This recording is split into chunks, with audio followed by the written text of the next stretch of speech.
আমার মাথায় যেন কেউ বজ্রপাত ঘটালো। ফোনটা তখনও সচল। আমি ধীর গতিতে আমার বাম পাশের সিটের দিকে তাকালাম। গাড়ির ড্যাশবোর্ডের আবছা আলো তখন বাম পাশের সিটের উপর পড়েছে। আমার পাশে যে বসে আছে তার পরনেও লাল শাড়ি, কিন্তু তার বসার ভঙ্গিটা মানুষের মতো নয়। সে আস্তে আস্তে তার মুখটা আমার দিকে ঘোরালো। আমি দেখলাম সেটা তানিয়ার মুখই, কিন্তু চামড়াটা কেমন যেন প্লাস্টিকের মতো চকচকে আর টান টান।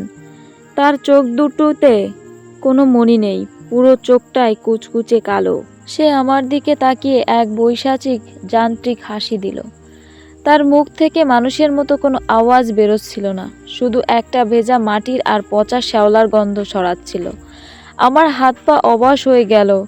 স্টিয়ারিং হুইলের উপর থেকে আমার নিয়ন্ত্রণ পুরোপুরি হারিয়ে গেল। গাড়িটি সোজা গিয়ে রাস্তার পাশে একটা বড় পিলারে ধাক্কা খেল। বিকট একটা শব্দ হলো, এয়ার ব্যাগ খুলে গেল আর আমি জ্ঞান হারিয়ে ফেললাম। যখন আমার জ্ঞান ফিরল তখন চারপাশ ভোরের আলোয় পরিষ্কার। হাইওয়ে পুলিশের একটা পিকআপ ভ্যান আমাদের গাড়ির সামনে দাঁড়ালো।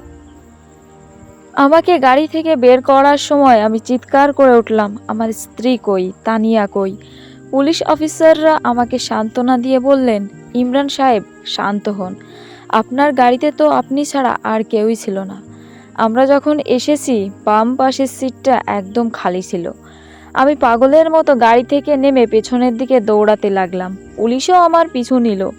প্রায় হাফ কিলোমিটার পেছনে বনের ভেতরে সেই নির্দিষ্ট রেইনট্রি গাছটার নিচে গিয়ে আমি দেখলাম তানিয়া সেখানে অবচেতন অবস্থায় পড়ে আছে। তার লাল শাড়িটা ধুলো মাখানো আর তার হাত পা বরফের মতো ঠান্ডা। তানিয়াকে দ্রুত আমরা হবিগঞ্জ সদর হাসপাতালে নিয়ে যাই। ডাক্তাররা জানান তীব্র কোনো মানসিক ট্রমা বা শকড হওয়ার কারণে সে সাময়িকভাবে অজ্ঞান হয়েছিলেন। শরীরে বড় কোনো আঘাতের চিহ্ন নেই, কিন্তু সে রাতের ঘটনার কথা তানিয়া আজ পর্যন্ত কিছুই মনে করতে পারে না।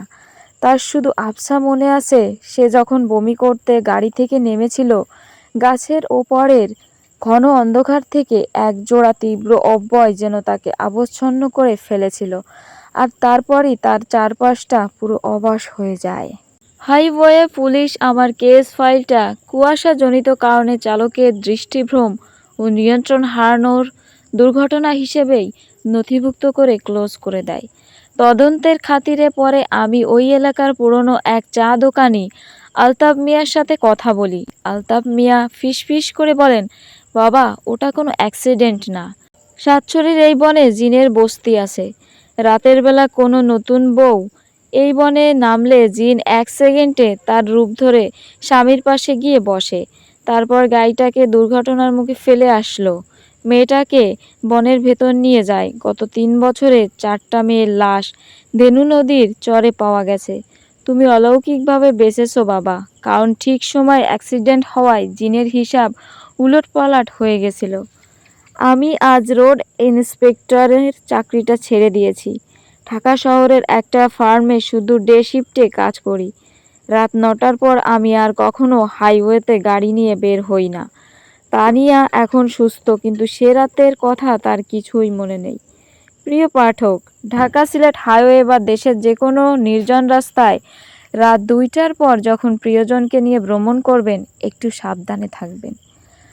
কোনো অবস্থাতে গাড়ি থামিয়ে তাকে একা নিচে নামতে দেবেন না, কারণ কুয়াশার বুকে চিরে যে আবার আপনার পাশে এসে বসলো সে আপনার চেনা মানুষটি তো, নাকি অন্য কিছু যা আপনারই ভালোবাসার রূপ ধরে আপনারই ধ্বংসের অপেক্ষায় বসেছে আসে। তো এই ছিল সাতছড়ির সেই রূপবতী ছায়া গল্পের শেষ এবং দ্বিতীয় অংশ। এরকম নতুন নতুন গল্প পাওয়ার জন্য অবশ্যই কমেন্টে লিখবেন নেক্সট, এবং আমার গল্পটি ভালো লাগলে অবশ্যই একটি লাইক, একটি কমেন্ট এবং শেয়ার করতে ভুলবেন না।